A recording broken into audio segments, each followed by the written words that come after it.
Hello everyone, I am Niharika. Once again, welcome to my channel. Today I am going to explain question number 6 of exercise 6.1 of Maths NCERT book.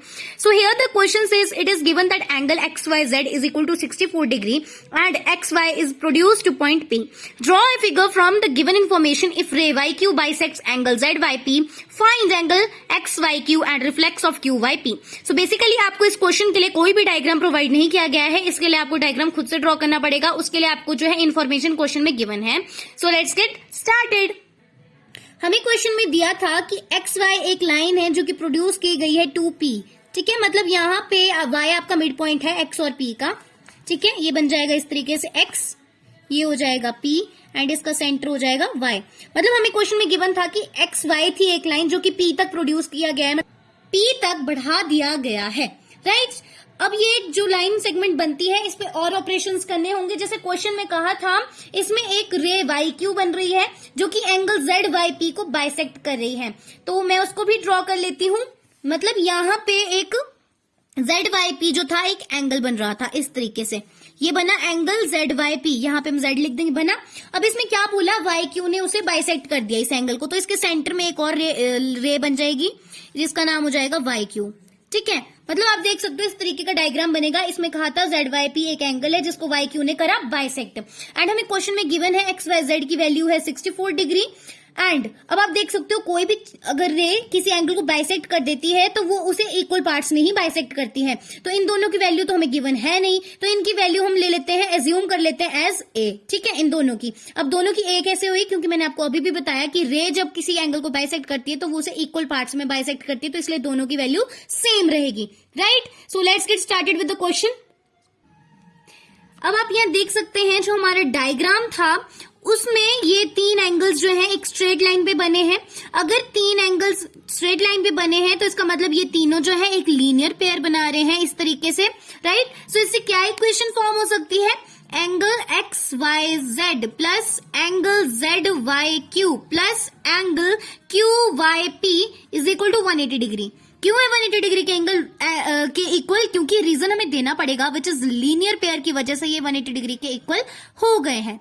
Right, अब हमें इनकी values को put करते चलना है. जैसे कि XYZ की वैल्यू है 64 डिग्री प्लस इन दोनों की वैल्यू हमने A ली थी तो इन दोनों की जगह पे हम A लिख देंगे is equal to 180 degree. Right, अब एक चीज इंपॉर्टेंट है, सॉल्यूशन स्टार्ट करने से पहले हमें हमेशा ये लिखना होता है जो क्वेश्चन में हमें पहले गिवन है, इसके आपको मार्क्स जरूर मिलते हैं. पहले गिवन लिखेंगे, देन आपने प्रूव क्या करना है या फिर फाइंड आउट क्या करना है, तो सेकंड लाइन में वो आता है, तीसरी लाइन में आता है सॉल्यूशन स्टार्ट. ठीक है, सो इस तरीके से हमने लीनियर पेयर वाली इक्वेशन बना ली. यहाँ पे बन जाएगा 64 degree plus A 2 times given है तो ये बन जाएगा 2A is equal to 180 degree. Right, अब 2A जो है अभी फिलहाल LHS पे ही रहने देते हैं, ये 64 था यहाँ पे एडिशन में, RHS में जाते ही हो जाएगा डिवाइड. राइट, सो 2A के इक्वल में क्या आ जाएगा, 180 माइनस 64 कितना होता है 116 डिग्री.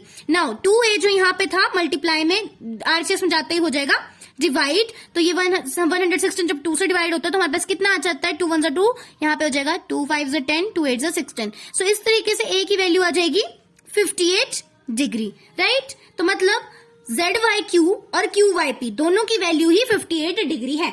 चलिए अब सेकंड चीज, सॉरी QYQ, हमें XYQ की बेसिकली वैल्यू फाइंड आउट करनी है क्वेश्चन के हिसाब से.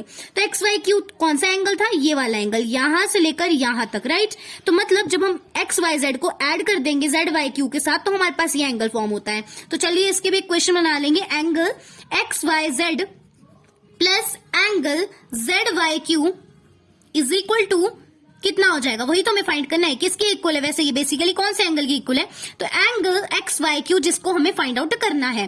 तो अब इसकी वैल्यू थी 64 degree plus 58 degree is equal to angle XYQ. ठीक है, XYQ की वैल्यू कितनी हो जाएगी 122 degree is equal to angle XYQ. इन दोनों को ऐड करके मेरे पास आ जाता है 122, तो हमारे एंगल XYQ की वैल्यू हो जाएगी 122 डिग्री. तो अभी तो यहां तक ही कर लेते हैं. अब बाकी का सॉल्यूशन करते हैं हम नेक्स्ट पेज पे. तो बेसिकली हमें नेक्स्ट पेज पे ये फाइंड आउट करना है कि QYP का रिफ्लेक्स, QYP की जो हमने वैल्यू तो पहले ही फाइंड आउट कर दी है विच इज 58 डिग्री. रिफ्लेक्स क्या होता है, रिफ्लेक्स एंगल होता है बेसिकली कंप्लीट एंगल से थोड़ा सा कम, तो कंप्लीट एंगल होता है 360 डिग्री के इक्वल. तो जब हम किसी भी एंगल को 360 से लेस करते हैं तो उस तरीके से उसका रिफ्लेक्स निकाला जा सकता है. सो हम इसी पेज पे सॉल्व कर लेते हैं. Reflex of angle QY Y P is equal to क्या हो जाएगा 360 डिग्री से जब हम उसकी वैल्यू को माइनस कर देंगे, राइट। 360 माइनस कितने डिग्री का था क्यू वाई पी, 58 डिग्री का, ठीक है। अब इससे हम सब्ट्रैक्ट करेंगे तो हमारे पास आ जाएगा 302 degree answer, right. So this was the solution for this question. पहले हमने क्या करा, ए की वैल्यू को फाइंड आउट करा इस डायग्राम को ड्रॉ करके। आप डायग्राम देख सकते हो, इस डायग्राम को ड्रॉ करके हमने निकाली पहले ए की वैल्यू फाइंड आउट करने के बाद हमने क्या करा, एक्स वाई क्यू की वैल्यू फाइंड आउट कर दी, राइट, इजीली। आपने एक बार डायग्राम अच्छे से स्टडी कर लेना, आपको क्वेश्चन अपनी आप से बहुत इजीली समझ आ जाएगा। उम्मीद है आपको ये क्वेश्चन समझ आ गया होगा। For more videos please subscribe my channel. Till then bye bye.